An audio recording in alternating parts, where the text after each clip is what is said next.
I didn't anticipate it. Not initially, at least. I was thrilled for my wife, Emily, when she started a new job 4 months ago. I could feel the pleasure, pride, and new chapter in her career in her eyes. She had worked hard for it. However, that position also brought with it something unexpected, a new circle of friends, women I didn't like right away. I suppose I ought to have noticed it earlier, but I didn't.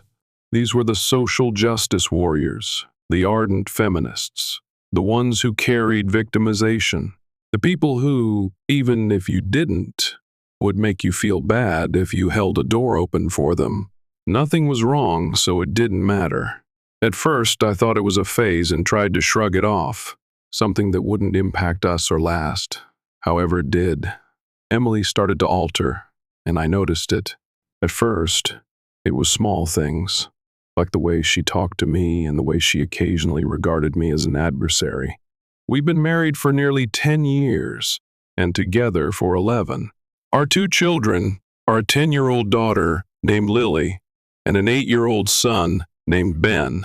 I never thought anything could truly shake us in all that time. However, I was unable to ignore what was happening.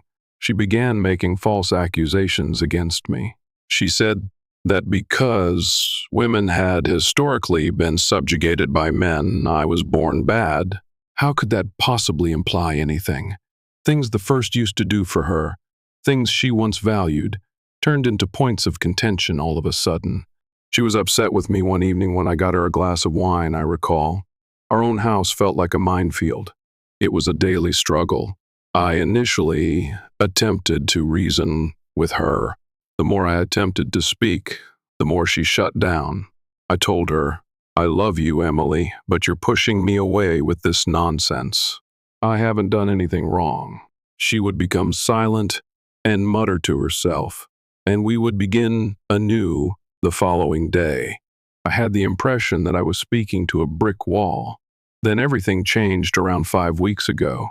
One night when I woke up, I had a strong, undeniable gut sensation that something was really wrong. Even though I couldn't pinpoint it, I felt something had changed, and I needed to know what it was. Once more, Emily arrived home late. She was chilly, aloof, and inebriated. When I questioned her about it the following morning, she simply dismissed me, claiming that I was being overly suspicious.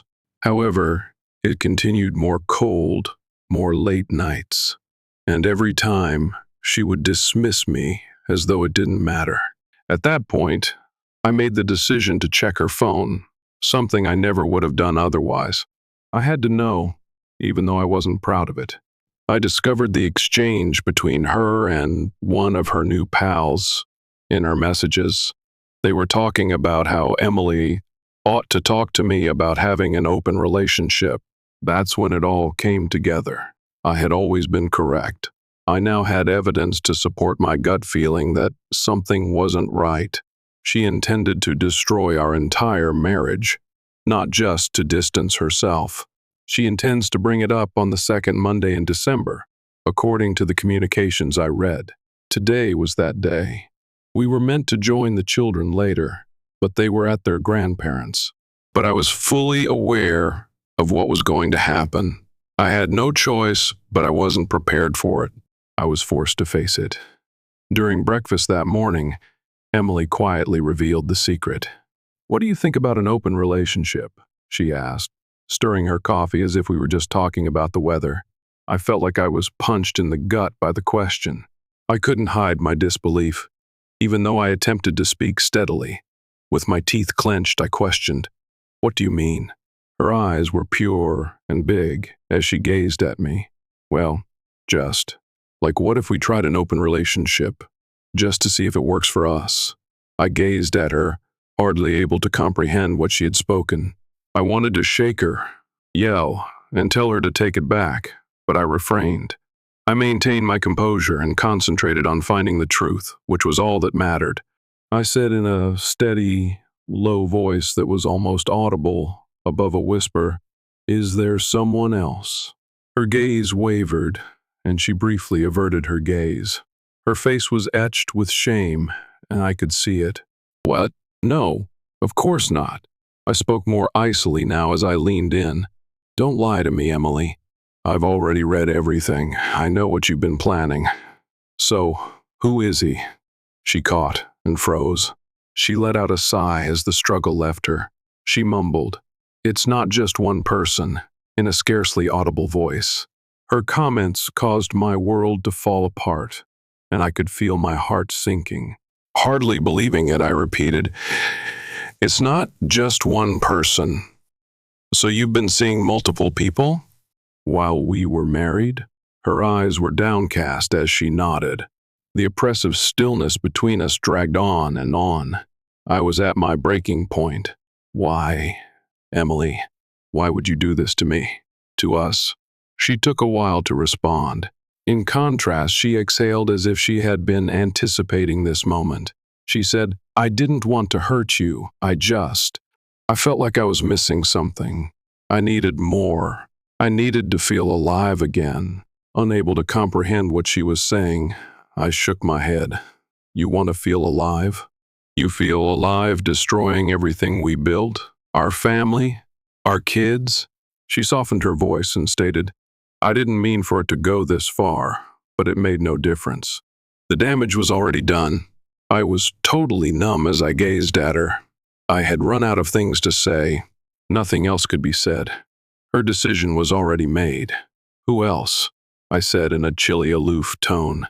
I had to be told the whole truth.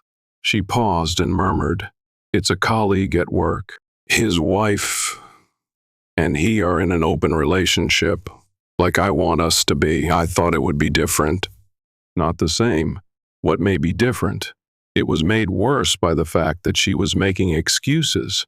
As I sat here in shock and heartbreak, my wife, the lady I had loved for so long, told me that she had been preparing to have affairs with other men. Even though I could feel my anger growing, I managed to suppress it. I refrained from shouting. I didn't want to let her witness my emotional breakdown. Rather, I leaned forward and spoke in a quiet, controlled tone.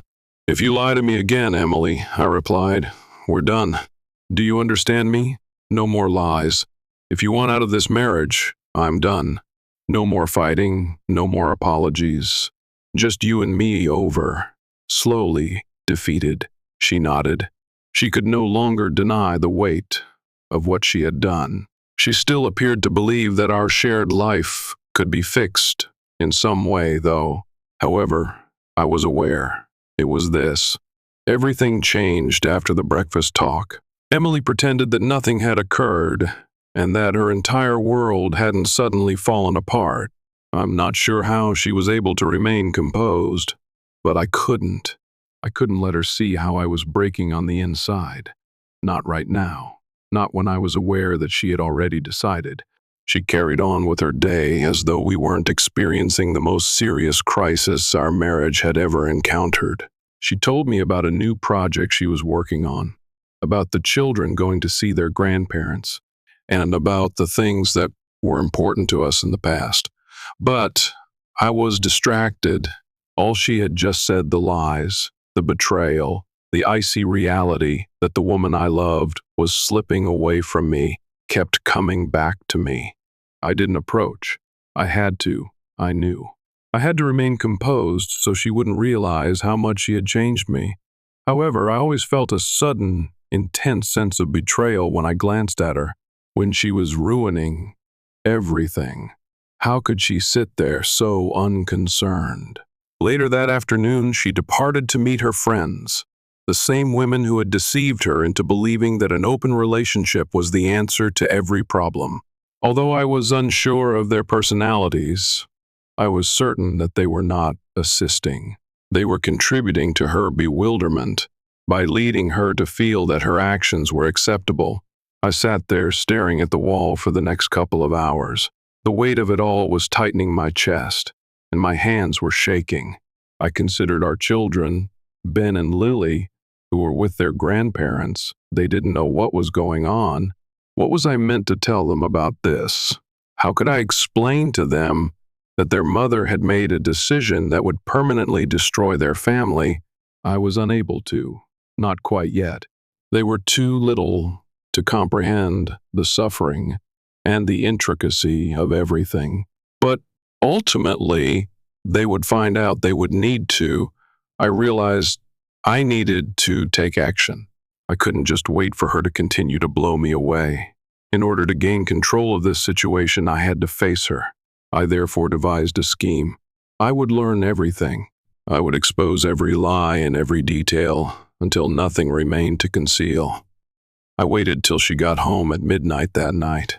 She had the same empty expression in her eyes and was intoxicated once more. She made an effort to appear unconcerned, but I could tell she was feeling guilty since she avoided eye contact. I could see immediately that this wasn't a passing phase because she had gone out with her buddies once more.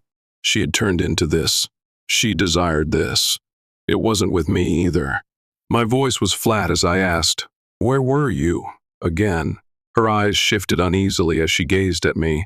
"I told you I was with my friends. And yet, you're not answering my question. Where were you?"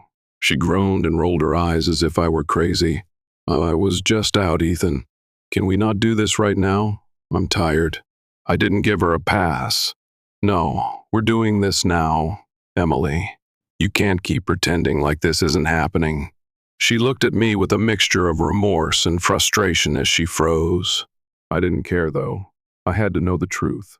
I said, hardly raising my voice above a whisper, "Who's he? Who's the guy?" Her face turned pale, and I briefly feared that she could pass out. She remained silent. Her lips quivered as she gazed at me. I pushed. "You don't get to stay quiet anymore. I know about the affair, the open relationship you're planning, the guy at work. Who is he? What else have you been hiding from me?"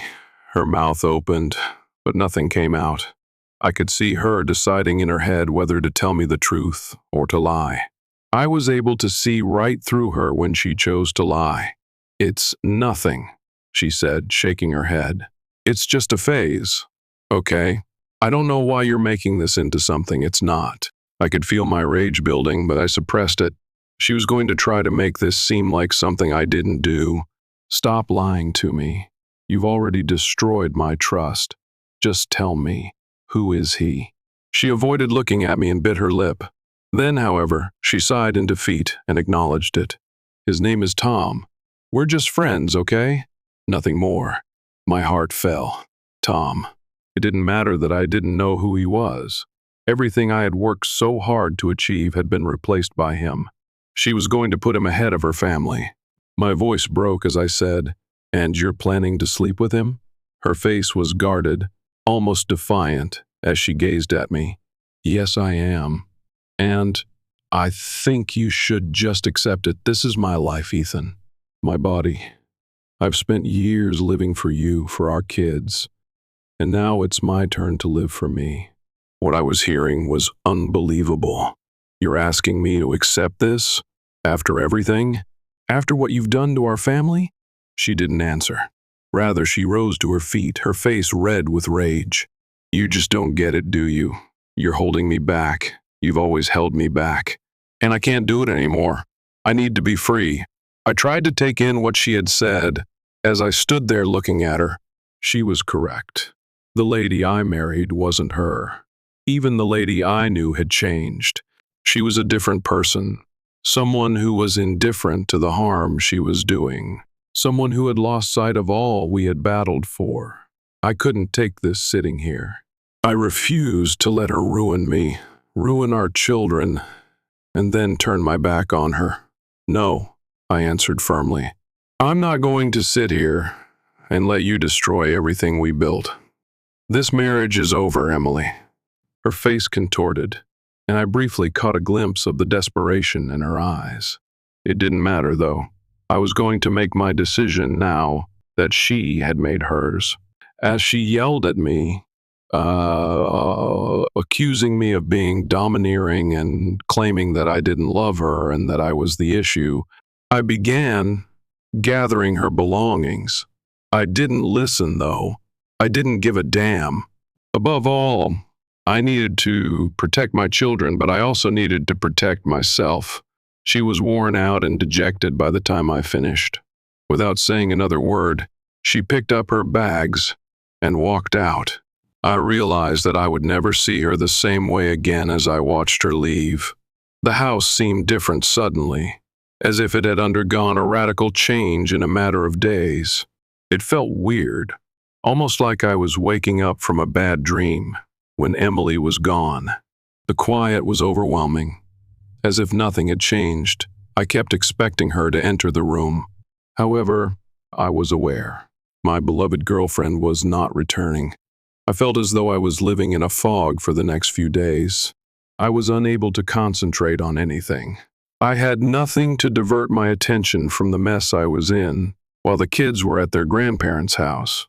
I couldn't stop thinking about the betrayal and the falsehoods she had told. I was unable to avoid it. However, I didn't have time to think about it for very long. I was forced to make difficult choices. I gave a lawyer a call. I didn't know where to start, but I knew I had to start the divorce process. The attorney was straightforward, polite, and patient. You need to get everything in order. Keep track of every interaction, every message. It'll be important later. That was my first action. I began searching her phone, reading her texts, and retrieving as much information as I could. I had to know, even though I wasn't proud of it. I couldn't have imagined what I discovered. It was astonishing how much she had planned, how much she had ruined everything, and how coldly she had done it. I discovered plans, texts, and images. Tom wasn't the only person she had been seeing. Others were present. She had been secretly seeing men with the intention of having sex with them while she was still married to me. I was ill. She was methodically destroying the life we had created together, not simply betraying me. I didn't let it break me, though, not quite yet. I couldn't risk breaking. For the children's sake, I had to be strong. I had to confront them when they returned from their grandparents. They were still discussing their vacation and inquiring about their mother, brimming with joy. The feeling of remorse washed over me. How could I tell them about this? How could I inform them that their mother would not be returning? How could I let them know that the woman they loved was not who they believed her to be? I made it basic because I didn't know the answers. I informed them that their mother was ill. That was the only logical explanation I could think of for it. They trusted me even though they didn't fully comprehend. I didn't want them to bear the weight of my sorrow, even though they could see it in my eyes. Not quite yet. The weeks that followed seemed to go so quickly. Emily didn't make contact, not once. I was expecting calls from her, pleading for me to forgive her, and promising that she would change, but they never arrived. She had decided. I had also made mine. I didn't receive the call until a few days later. Even though Emily was at her parents' house, they didn't talk to her. She was now by herself, after burning every bridge she could. The guilt returned, piercing and harsh, but I pushed it aside right away. I didn't have any sympathy for her. Her bed was made by her. My phone rang one evening when I was lounging on the couch, contemplating the chaos of it all. My stomach dropped as I saw her parents' names on the screen. I contemplated whether or not to disregard it. I did, however, pick up. Her father said, "Hey, Ethan," in a tight tone as if he were holding something back. "We need to talk." I was not interested in hearing it. I didn't want to hear about their attempts to assist her or how they fell for her falsehoods. I was done listening to excuses. However, I consented to meet with them because I owed it to our children and to myself to resolve this. They appeared to have been through hell when I got to their house. They were worn out and exhausted. Her father walked the room as her mother sat quietly, with her hands folded in her lap. Her father added, "We had no idea, Ethan," in a gruff manner. "She told us that everything was fine, that you two were working through things. We didn't know she was doing this." My mouth was clenched as I gazed at him. I could feel my rage building, but I controlled it. She lied to you. She lied to me. She lied to everyone. Adding, I tried to help her father said. I thought if we could just get her to see reason, maybe we could fix it. But it's too late for that now, isn't it? I nodded as the truth began to pound heavily on my chest. It's too late. When her mother did speak, her voice was shaky. Is it really over, Ethan? Is there any chance for reconciliation? For the kids' sake? My thoughts were racing as I gazed at them. For the benefit of the children, it was like a kick to the stomach. They would bear the brunt of the consequences. This was not fair to them. Because of their mother's inability to fulfill her commitments, they didn't deserve to have their lives completely upended. No, I answered, sounding colder than I had meant to. It's over. She made her choice. She's been lying to me for months, and she's been lying to all of you. I can't keep pretending it's anything else. She's not the woman I married. It was unbearable for me to watch her mother cry. I detested having to be the one with strength. I detested how everything was disintegrating in this way. Her father added, We just want what's best for our grandchildren, Ethan, in a softer tone. You have to understand, we never wanted this. We thought we were helping. The pain in their eyes was visible to me. They had made an effort to support her and serve as the safety net she never requested. However, like me, they had been used, and now the wreckage was all that remained. I answered, I know, in a softer tone. I know you did everything you could, but it's over. We need to move on. Not much more was spoken during the conversation. A few awkward moments of silence were interspersed with more tears and apologies. Ultimately, though, nothing had changed. I was left to pick up the pieces of a life I didn't recognize, while Emily continued to live her life as she saw fit. I never felt more empty in my life as I did when I went to bed that night. It was done. There was no turning back. However, I had the children, and I had to continue for their sake. Days went by in a blur. Everything I believed to be true about family, love, and devotion had been destroyed, and I was living in a weird new reality. I carried on with my everyday activities, but nothing seemed genuine anymore, because that was what mattered now. I concentrated on the children and maintaining stability in their world. No matter how damaged I was on the inside, I had to be there for them because they needed me. But the pain persisted. Their mother always came to mind when I looked at them, the way she had betrayed us and the life she was choosing over us. It was like a burden I was unable to lift. Then the messages arrived. She was messaging me once more. I didn't reply at first. I was unable to. Each message she sent me seemed like a knife piercing my heart more deeply. She pleaded with me to speak and try to resolve the issue. She insisted that everything was an error and that she was unsure of what she was doing. The excuses were the same. However, I wasn't buying it this time. I was already aware of the awful truth. I had tried my hardest to be the husband she needed and to keep our marriage going, but all I got in return was treachery and lies. Something inside of me exploded when I received a message from her one day. I had spent too much time trying to hold it together. I had had enough of acting. I had had enough of waiting for her to change her mind. I so concluded that it was time to assume command. I dialed Bob, my attorney, who had been guiding me through this mess. I want full custody of the kids, I replied. I want this divorce finalized. No more delays, no more games, I said calmly, but I could feel the fire burning within me. Bob made no hesitation. We can do that. You have everything you need to show she's unfit to have them full time. It's a solid case. Being polite was no longer important to me. Between us, civility had vanished. I wasn't going to let Emily bring me down any further, because she had already shown me who she truly was. Nor was I going to allow her to bring the children down. I began collecting evidence over the course of the following few days. I looked through all of the messages and phone logs I could discover, even though I detested it. I put a tracker on her phone because I had to know where she was and what she was doing.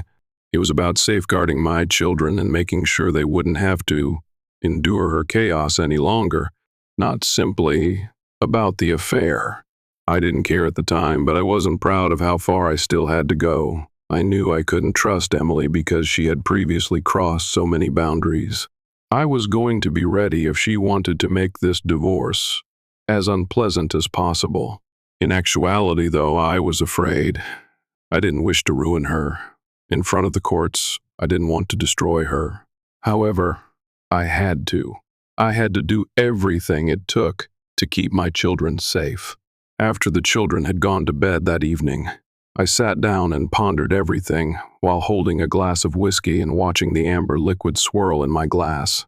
I reflected about the lady I had married, the one who had been both my partner and best friend. I reflected on the years we had shared and the memories we had created. It felt as though everything was gone now. Although I knew I had to, it was difficult to let go of those recollections of the person I believed her to be. The woman she had become was someone I had to let go of. I requested full custody the following day. My attorney prepared the paperwork, which we turned in. Emily was caught off guard. I kept it a secret from her. I was unable to. I needed to be strategic and make sure I was ahead of her at all times. I wasn't still reeling or broken, despite what she believed. I was finished. Then she called me a couple of days later. She said in a tremulous, almost beseeching voice, "Why are you doing this? We can work this out. We can fix things. Please don't take the kids from me." I listened to her without answering. Now that she was crying, I had to fight the want to feel sorry for her. She was now dealing with the repercussions of her decision. She went on, "I don't want to hurt you, Ethan. I just wanted to feel free. You don't understand. You don't know what it's like to feel trapped." I inhaled deeply and closed my eyes. I would no longer allow her to control me. "I understand perfectly, Emily. I understand that you've chosen to destroy everything we had, and now you want me to fix it for you. That's not how this works." I could hear the weeping in the background as she fell silent for a while. I couldn't force myself to care that she was crying. No one had been there to support me throughout the weeks I had been crying. "You don't get it," she continued, her voice cracking. "I've been trying to find myself. I've been trying to figure out who I am outside of this marriage. Outside of being a mom, I don't know who I am anymore," I stated in a firm, unyielding voice. "Emily, you've been trying to find yourself at the expense of everyone else. You don't get to tear apart this family and then expect me to just let you back in. It's over. I'm done." I could tell by her silence that she was either too proud or too ashamed to tell the truth. She had, in fact, already moved on. I had to make a decision now that she had already made hers. After hanging up, I sat there for a while, gazing at the wall. I had no feelings, nothing. Just emptiness, no anguish, no rage. There was no turning back now that I had lost my wife. Meetings with attorneys, court filings, and constant back and forth with Emily filled the following weeks. She resisted me every step of the way, attempting to manipulate me into giving her another chance by making me feel bad. However, I refused to give in. I was unable to. The custody dispute wasn't simple.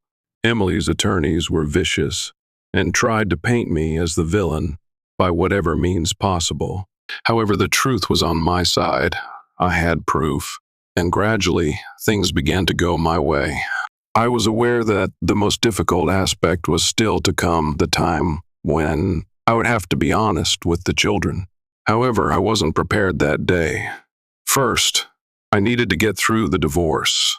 Only then would I be able to concentrate on them, and my children were the one thing that sustained me through it all. My strength was them. I had to fight because of them, and I was determined to provide them a better life. even if it meant confronting the unpleasant reality on a daily basis. Even though the divorce was a drawn-out and agonizing procedure, I never lost sight of the eventual result, the children. Every choice I made and action I took was done for them. I was aware that their world would never be the same and that it would not be simple. However, I had to go to whatever lengths to ensure their safety, their understanding of their love, and their freedom from the burden of what had transpired between their mother and me. The legal proceedings were tiresome. Emily put up a fierce fight, employing every emotional ploy and strategy. She knew to paint me as the bad guy. She accused me of being domineering, preventing her from interacting with the children and attempting to distance her from them. She sobbed as she presented her version of events to the judge, portraying herself as the victim. I didn't flinch, though. I wasn't going to allow her to change our history since I knew the reality. Everything I required was at my fingertips: the proof, the documentation of her actions, the late nights, the messages, and the falsehoods she had spoken. I even had a phone recording of her admissions. I was only propelled forward by each instance that seemed like a blow to my heart. I couldn't give up now. Emily gave up on pursuing reconciliation at some point along the process. Although I wasn't shocked, it was difficult to watch her start concentrating just on herself, her remaining social life, and her freedom. I used to think that our family was unbreakable, that we would be partners for eternity, and that we would age together. However, she had actually already moved on, so I also had to. On other nights, when the kids had gone to sleep, I sat in bed and stared at the ceiling, wondering whether I would ever feel complete again. However, a calmness also began to descend, a silent understanding that I was making the correct decision and taking charge of my life. I wasn't waiting for Emily's approval or living in her shadow anymore. I was living for myself for the first time in a long time. I did not wish to despise her. I didn't want to always be burdened by that rage. However, I was unable to forgive her at this time, perhaps never, not because of what she had done to our family, our children, and us. The devastation was too great. For the first few months following the split, I resided at the house. It seemed to be my sole source of stability and the only thing that kept things somewhat normal for the children. But after a while, I realized it was time to go. I couldn't continue to live in a place where the ghost of who we used to be haunted every room with recollections of what had been. I had to make a new beginning.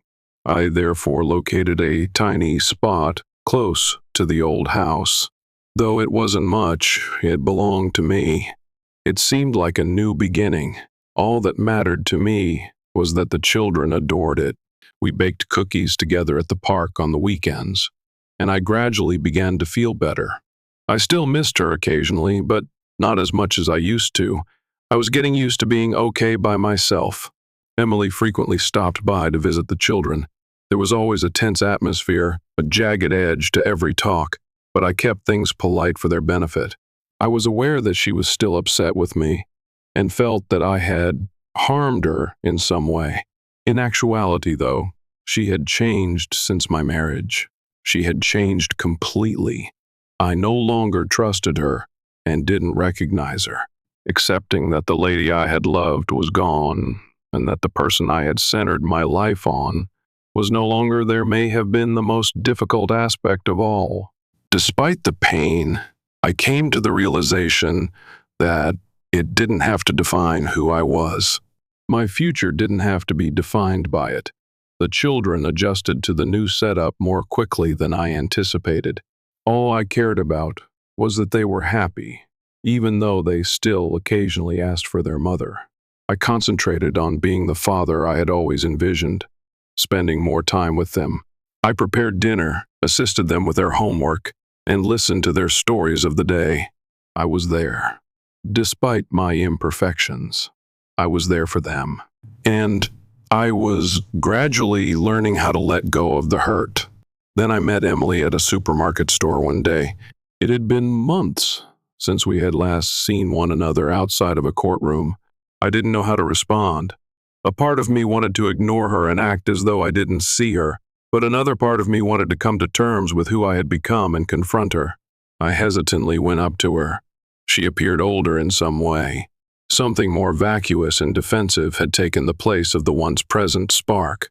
Although there was a space between us that could not be filled, she was still somewhat gorgeous.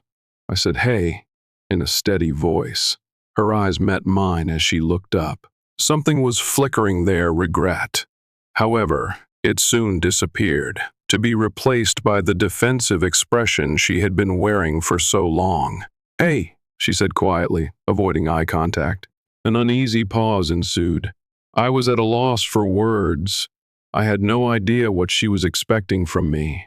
For a brief instant, we simply stood there as strangers in the same room who had formerly meant the world to one another. I finally broke the stillness by saying, "I'm glad the kids are adjusting." The only neutral thing that came to mind was that. She gave a nod. "They seem happy. You're doing a good job with them." "Thanks," I murmured, clearing my throat of the lump. "And I'm glad you're okay." A tight little smile came to her lips, but it was hollow. "Yeah, I'm figuring things out." "Me too," I muttered. "I'm learning to live again." And I felt like I meant it for the first time in a long time. Without her, without the life we shared, but with the life I was creating today, I was learning to live once again. It was mine, even though it wasn't flawless. And I felt optimism, a calm, steady hope that I could be all right, that I could move on, for the first time in months. That day, I felt lighter after leaving the store. I had confronted her, accepted the past, and moved on. I was also aware that I wasn't traveling this path alone, even though I knew it wouldn't always be simple. I had the future ahead of me, my children, and my strength, and it was sufficient.